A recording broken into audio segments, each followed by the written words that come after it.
आज हम लोग इस फिजिक्स वीडियो लेक्चर में बात करने वाले हैं चेंज ऑफ फ्रेम के बारे में। अब जो पोजीशन है जो कि आर वेक्टर से डिनोट करते हैं, वेलोसिटी जो कि बी वेक्टर से डिनोट करते हैं और एक्सेलरेशन जो कि ए वेक्टर से डिनोट करते हैं, ये डिपेंड करती है कि कौन सा फ्रेम चूज किया है।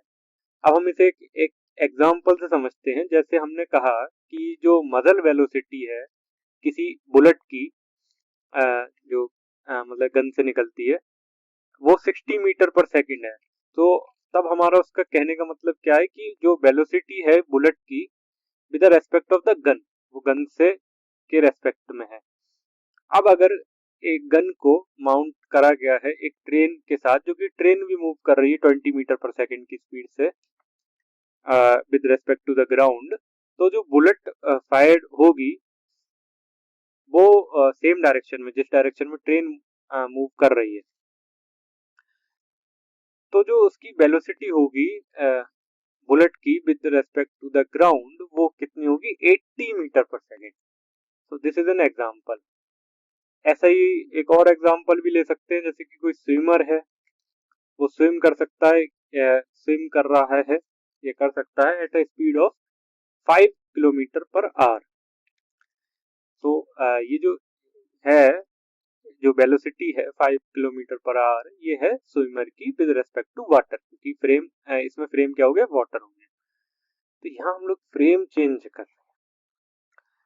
अब क्या हुआ कि जो वाटर है वो भी मूव कर रहा है 3 किलोमीटर पर आवर की स्पीड से, और जो वाटर है वो विद रेस्पेक्ट टू ग्राउंड है, और जो स्विमर है वो स्विम कर रहा है सेम डायरेक्शन में, जिस डायरेक्शन में वाटर भी, या वाटर करंट भी फ्लो कर रहा है उस डायरेक्शन में। तो जो उसकी स्विमर की जो वेलोसिटी होगी या स्पीड होगी, वो कितनी होगी? 8 kilometre per hour with respect to ground. तो यहाँ क्या है कि फ्रेम फ्रेम चेंज हुआ। वाटर, ट्रेन, ये हम लोगों के फ्रेम है।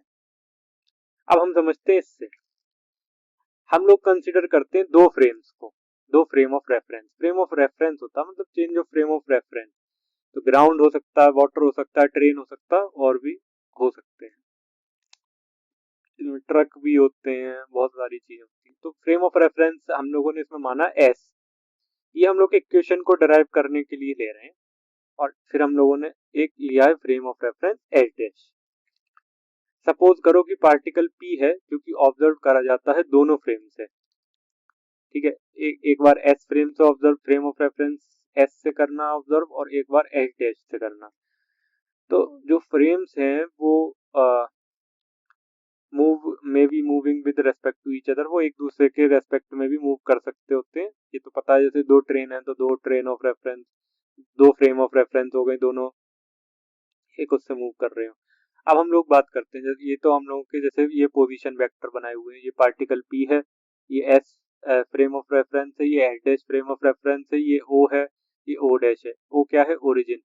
अब जो पोजीशन वेक्टर हम लेंगे वो ओरिजिन से लेकर पार्टिकल की पोजीशन तक, ठीक है, इतना तो पता ही। तो position vector of particle P with respect to frame S is R vector P S. ये क्या होगा? O P. तो इसमें क्या है? इतना।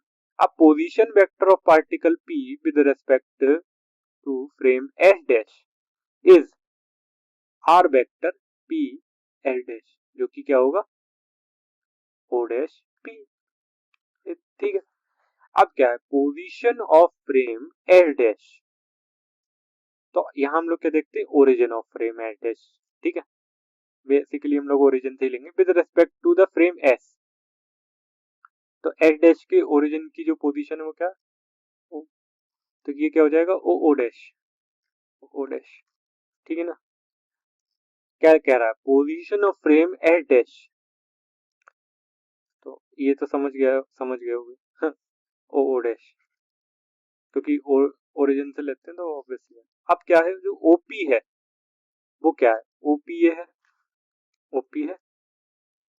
अब जो ओपी है वो ओ ओ डैश और ओपी का ही, ओ ओ डैश पी का ही तो रिजल्टेंट होगा, ठीक है। तो ये जो क्या है? OP equal to O O dash plus O dash P, इसे इसी तरीके से लिख दिया। तो वो तो ठीक है। फिर हम लोगों ने इसे वेक्टर फॉर्म में लिखा, R dash R vector P S, R vector P S dash और R vector S dash S. ठीक है, अब ये एस डैश एस लिखा, तो ये है कि position of frame S dash with respect to S. अब हम इसको बोलेंगे कैसे, पोजीशन ऑफ पार्टिकल पी, ठीक है ना, मतलब ऐसे भी नहीं बोलेंगे position, position vector of particle P with respect to frame S is equal to position vector, vector का साइन लगा, position vector of particle P with respect to frame S dash plus position of frame S dash with respect to frame S. अब देखो, position of particle with respect to S वही same है जो हम लोगों ने उसमें मैंने बोल दिया। ठीक है, अब आते हैं इसका डिफरेंशिएशन करोगे जब इन सारी पोजीशंस का, तो क्या आ जाएगा, वेलोसिटी आ जाएगी।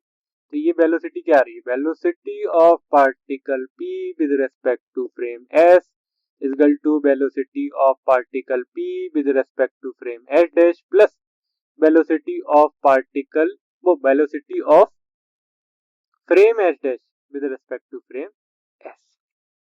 वेलोसिटी ऑफ फ्रेम ये सेम ही लिखा हुआ है, तो उसमें कुछ वो नहीं है। अब क्या है, वो भी सेम है, velocity of particle with respect to S frame equal to velocity of particle with respect to S dash, same ही है।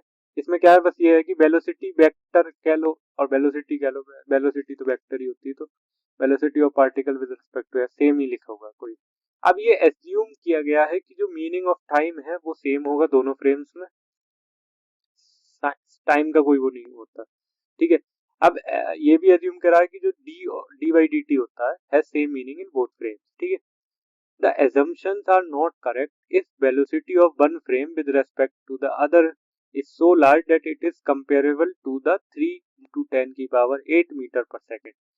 मतलब ये assumptions तब सही नहीं होंगे जब वेलोसिटी एक फ्रेम की with respect to the other, दूसरे फ्रेम के रिस्पेक्ट में इतनी ज्यादा मतलब बड़ी होगी कि वो 3 इंटू 10 की पावर 8 मीटर पर सेकेंड के अराउंड या इससे बड़ी होगी, तो वो नॉर्मली नहीं होता। या फिर ये कह लो कि एक फ्रेम रोटेट करेगा with respect to the other, दूसरे फ्रेम के रेस्पेक्ट में रोटेट कर रहा हो। तो if frames only translate with respect each other with small velocity, मतलब छोटी वेलोसिटीज की जो वैल्यू है तो कोई दिक्कत नहीं है, ये assumption सही है कि टाइम, तो ऑब्वियस सी बात है जो 3 इंटू 10 की पावर 8 मीटर पर सेकेंड होती है, तो लाइट की वेलोसिटी कह रहा हूँ, तो पार्टिकल ही नहीं माना जाता।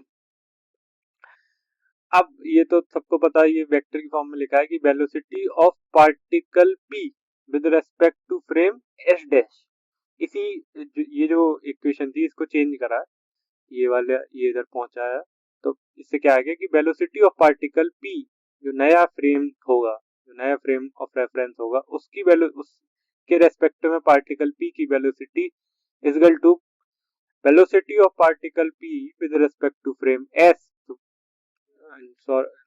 नॉर्मली ले लो कि ग्राउंड है कुछ है, माइनस वेलोसिटी ऑफ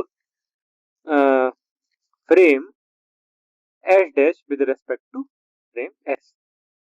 तो हम लोग ये कहते हैं कि velocity of two bodies particle and frame S dash are known with respect to the common frame here S. अब क्या होता है, अब जो मैं अभी बात कर रहा था एक कॉमन स्विमर के बारे में जो मैंने बताया था, तो यहाँ एक स्विमर है जो स्विम कर सकता है स्टिल वाटर में, ये ध्यान से सुनना, still water at a rate of 4 kilometre per hour. If he swims in a river flowing at 3 kilometre per hour and keeps his direction with respect to water, मतलब water इधर frame of reference हो गया, perpendicular, direction तो perpendicular है to the current, find his velocity with respect to the ground. अब यहाँ frame of reference क्या क्या है, ग्राउंड है और वाटर। तो velocity of swimmer with respect to water जो कि है 4 किलोमीटर पर आवर, लेकिन क्या है, डायरेक्शन परपेंडिकुलर है रिवर के करंट के। क्योंकि हम लोगों को इतना तो बेसिकली हो जाता है। अब जो velocity of river with respect to the ground, क्योंकि जो रिवर की वेलोसिटी हो तो ग्राउंड के ही फ्रेम में होगी, ठीक है ना। तो यहाँ जो एस और एच डैश वाला समझ लेना, ठीक है, इज वेलोसिटी आर जी। अब ये जो मान लो सपोज एग्जांपल ग्राउंड को ले लो आप एस और वाटर को ले लो एच डैश, तो वही फॉर्मूला लगेगा सिंपल सा।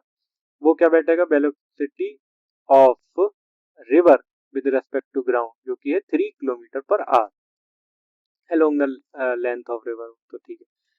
Velocity of swimmer with respect to ground निकालना है, तो फॉर्मूला क्या बैठता है, velocity of swimmer with respect to ground is equal to velocity of swimmer with respect to river plus velocity of river with respect to ground। Same वो है जो हम लोगों ने देखा था, ये फॉर्मूला है। अब इसमें ये पी की जगह क्या रखोगे, स्विमर, और इसकी जगह क्या रखोगे, ग्राउंड, ठीक है। इसकी जगह क्या रखोगे, स्विमर, इसकी जगह क्या रखोगे, रिवर मतलब वाटर, ठीक है। इसकी जगह क्या रखोगे, river with respect to ground, ठीक है ना। अब इस डायग्राम को समझो, ये velocity of swimmer with respect to river है, ठीक है, जो कि एच डैश मान लो, पी एच डैश, ठीक है। तो ये हो गई, और ये क्या है, velocity of river with respect to ground. अब हमें क्या करना, कुछ नहीं, हमें निकालना velocity of swimmer with respect to ground, जो कि इसका रिजल्टेंट ही होगा। तो हम लोगों ने क्या करा, रिजल्टेंट को निकाला, दोनों वेक्टर्स को वो कर जो कि 5 किलोमीटर पर आवर बैठे हैं, क्योंकि दोनों वेक्टर जो हैं वो तो वैसे तो 90 डिग्री पर बैठ रहे, तो वो जो पूरी इक्वेशन बनती है उसको ज्यादा वो नहीं करना। अब क्या, जो एंगल थीटा क्या बनना है, जो डायरेक्शन ऑफ फ्लो के साथ बनना है, velocity of swimmer with respect to ground, वो निकालोगे तो टेन थीटा की वैल्यू में पुट करना, दोनों को निकल आएगा 4/3। Thank you.